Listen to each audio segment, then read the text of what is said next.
Topic po natin, mga simpleng bagay na pwede natin gawin in 10 minutes, 5 minutes, 10 minutes a day lang, pero malaking tulong sa kalusugan natin at di natin alam, baka nakakahaba pa ng buhay ito.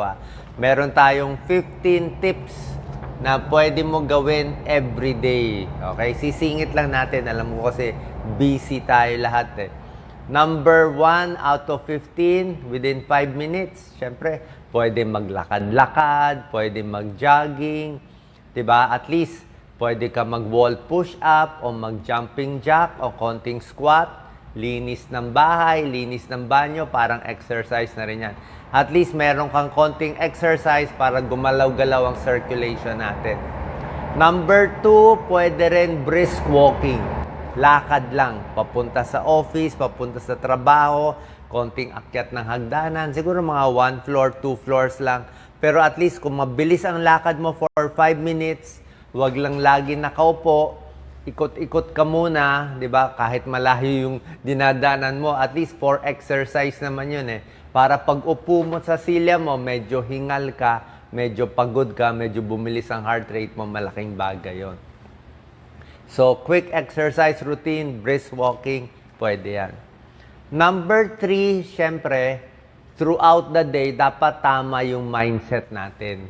Baka medyo bad mood, medyo depressed ka, malungkot ka. So, dapat merong mindfulness meditation. Pwede kang makinig ng music, pikit muna mata, relax muna, kalma lang muna, para mabawasan yung stress. Within 2 to 5 minutes, maka-refocus ka, maging positive lang, mas maganda. Number 4, pag medyo bad mood ka, may tinatawag na gratitude journaling. Pwede ka sumulat ng magandang bagay para at least maging positive yung outlook mo. Ano ba blessing sa araw na to? Para at least kumalma lang yung utak natin na inis sa araw na yun.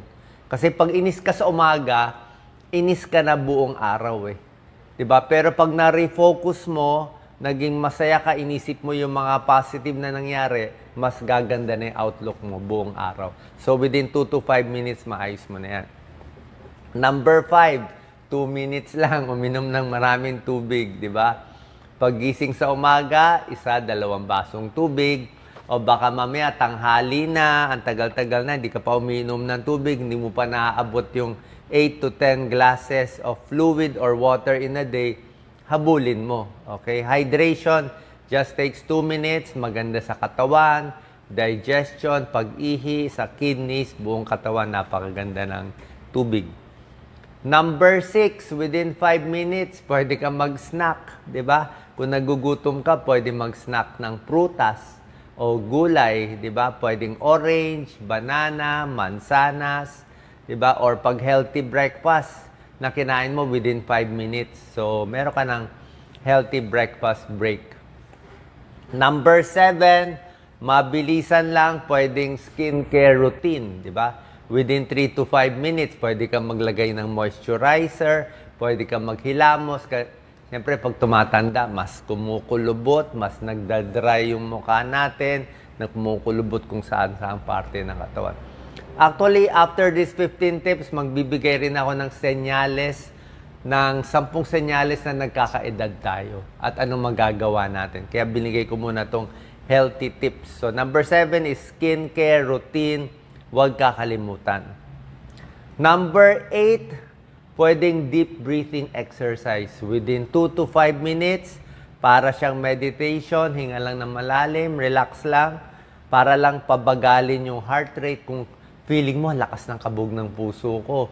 O feeling mo, tumataas yung blood pressure ko, nainis ako, na high blood ako nagalit ako sa coworker ko So, para bumaba ang blood pressure, para bumaba yung heart rate, deep breathing exercise. Hinga ng malalim, sa ilong gagamitin, mga 5 to 6 seconds, pigil ng 4 seconds, pag-exhale, mabagal, kung kaya 7 to 8 seconds. Pag pinabagal mo hininga, babagal din dapat. Tapos yung isip mo dapat relaxing lang ang mga iniisip mo. Mas kalma. Minsan, pwede mo muna itigas yung kamay mo. Kaya gawin mo nga fist, kamao, tapos i-relax mo siya. Medyo tigas, tapos i-relax mo siya. Okay? Para kumalma lang. Number 9, posture check. Okay? Ano bang posture check? 1 minute lang to. Oh, tama ba posture ko? Nakakuba ata ako eh. So, dapat diretso sa likod, diretso yung katawan. Kasi pag mali ang posture, pwedeng humina yung muscle sa tiyan, pwedeng magka-varicose vein, galaw-galaw. Sabi nga nung doktor ko sa varicose veins, galaw-galaw lang. Keep moving. Galaw-galaw para hindi pumanaw, gumanda yung circulation sa paa. So, posture check na tama yung leeg natin at yung likod natin. At pwede rin mag-stretch konti within 2 to 3 minutes. Number 10, 5 minutes lang to. Pwedeng tumingin kayo sa labas. Kung may mga puno, may mga halaman, may magandang scenery, pwede ring paaraw konti. Mga 5 minutes lang, morning sun, afternoon sun. Pwedeng paaraw, makinig lang, tingnan lang yung ganda ng nature, lalo na kung nasa probinsya kayo. Kung wala kayong magandang scenery, sabi nga, kumuha na lang ng isang photograph or painting or tumingin na lang sa magandang picture, pwede na rin yan. So, number 11, connect with a loved one. Pwede ka tumawag sa anak, magulang, kapatid, close friend, 5 minutes. Imbis na mag-scroll ng mga reels nang wala namang kabagay-bagay, nililibang lang yung utak. At least meron kang social connection. Nakipag-connect ka sa ibang kaibigan, makipag-chat, 3 to 5 minutes, meron kang emotional connection, emotional well-being. Number 12, pwedeng manood o makinig sa educational content para at least gumana yung utak natin. Maraming self-help books, maraming podcast, yung tinuturuan ka paano maging mas maayos, maging maganda yung outlook sa buhay, maging matagumpay. So, learning para gumana yung utak and personal growth. Number 13, bago matulog, dapat digital detox. Diba? Stop muna sa puro social media, stretch break, lakad-lakad, pahinga na to bago matulog. Diba?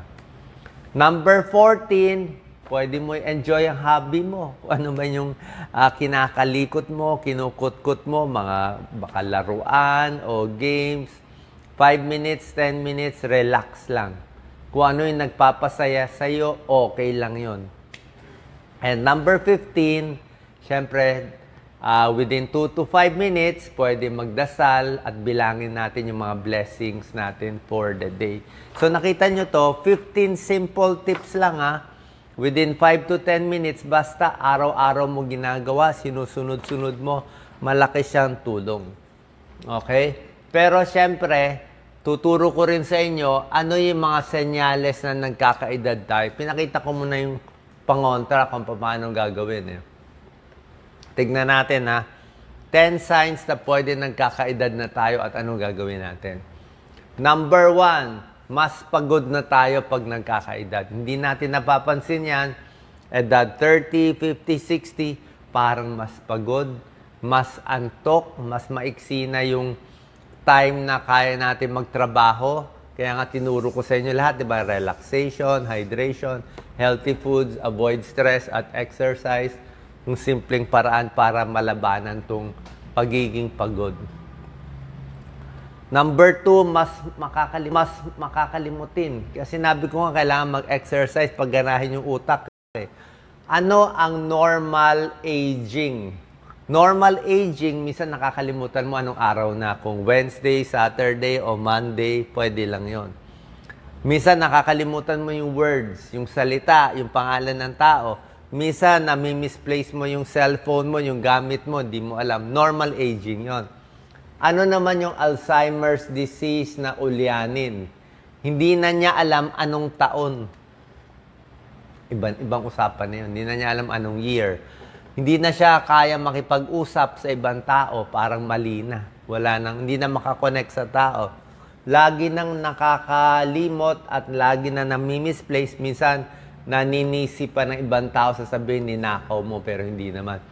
Yun po, sign na ng Alzheimer's disease or pagkaulyanin. Number 3, magugulat kayo, sign of aging din, acid reflux.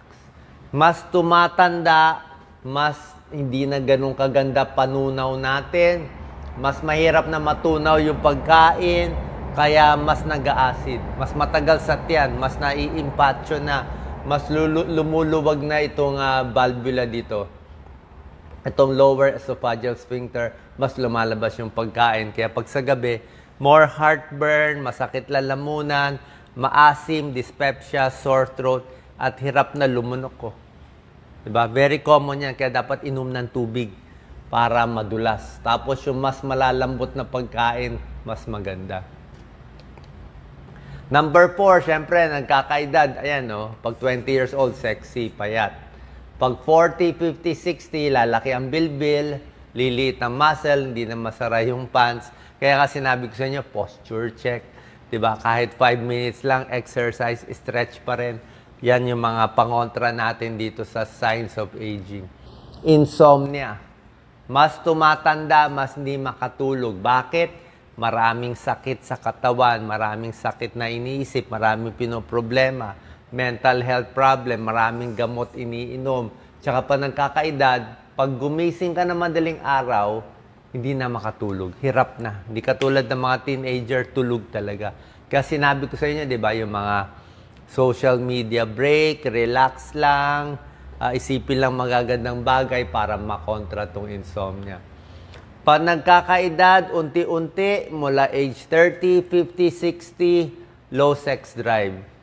Sa lalaki at sa babae. Okay? So, dahil sa menopause, nagbabago yung hormones, nagbabago yung katawan, maraming stress, mas masakit na likod, mas mahirap na. Yung back pain pala, kasama yun sa aging. Usually, back pain is edad 30 to 40 nag-i-start. Kasama yung back pain at joint pain. Neck pain, mga bata ngayon, 20s to 30s, neck pain. Osteoarthritis, rheumatoid arthritis, spondylosis, kakagamit ng cellphone, lagi na forward head, kaya laging sumasakit dito. Kaya ang quick fix nga, 2 daliri, pupush mo ganito. Kaya nga posture check eh. Maganda yung posture check eh. Kasi pag nang ganito talagang makukuba na tayo. Hindi natin mapapansin makukuba na tayo. Joint pain, kasi nga mas tumataba, mas humihina. Pagdating ng 50, 60 years old, talagang lumuluwag dito sa may leeg, nakakaproblema. Sumisikip yung muscle, masakit ang paa, masakit ang likod, masakit ang shoulder, mahirap na maghilom. Pag na-injure ka, minsan 1 buwan, 2 buwan, 6 na buwan, ayaw pag gumaling. Diba? Kaya nga dapat mas mag-iingat. Dapat naka-rubber shoe, stable pa nagkakaedad. Living with osteoarthritis, halos lahat magkaka-arthritis. Edad 45 pataas. Eye problem, siyempre mas malabo ang mata, mas tumatanda, mas mabilis masilaw, mas mabilis na mabangga kasi hindi na natin makita yung distance, pati pandinig mahina. Mas may high blood, mas may diabetes, mas nasisira yung mata. At dahil dito, hihina ang balance. Okay? Kasi kailangan natin yung mata for balance eh. So, mas hihina ang mata. Yung tenga natin, kailangan din natin para hindi mahilo, mag-vertigo. Okay? Mahina rin yung tenga. Mas nahihilo, mahina balance. Mas maliit ang muscle pa ng kakaedad. Mas bumibigat kaya tuloy-tuloy na delikado. Pwedeng mahulog. Fall. Yan, no? Falling is not part of normal aging. Yan ang pinakadelikado sa lahat. Yung biglang bagsak. Kaya yung bahay po ninyo, ayusin nyo na maging very safe. Sa gabi, bumili na ako ng ilaw eh. Meron kaming ilaw na sinasaksak sa saksakan lang. May konting ilaw sa gabi kasi nga mas malabo na yung mata eh. Pag bata ka, kahit walang ilaw, okay lang. Mag-tumbling ka, okay. Kaya lang, pag may edad ka na, pag walang ilaw, pag tayo mo sa madaling araw, iihi ka, yan din. Sign of aging, ihi ng ihi. Eh, mas off-balance ka, baka bumagsak. Very common yan. Bumagsak, mahilo, tumaas yung BP, bumaba yung blood pressure, delikado. Oras na maaksidente na, baldado na, baka bedridden na. Diba? Baka ma-wheelchair na. Dahil lang nahulog. Number 10, syempre, nag-iiba yung balat, mas kumakapal, maraming linya dito, sa mata, sa forehead, sa leeg. Common yan. Kaya nga tinuro ko sa inyo, di ba, moisturizer, ingat. Tsaka sa buhok na nababawasan, nalalagas. Bawat ligo, mas marami na nalalagas. Kaya nga pwede bawasan ng ligo. Pwede rin yun. Okay? So, stay active, eat healthy, keep learning para gumana yung utak at yung mga check-up at yung mga videos natin para makaiwas sa sakit. Yung simpleng 10 minutes a day, pwedeng humaba ang buhay. Salamat.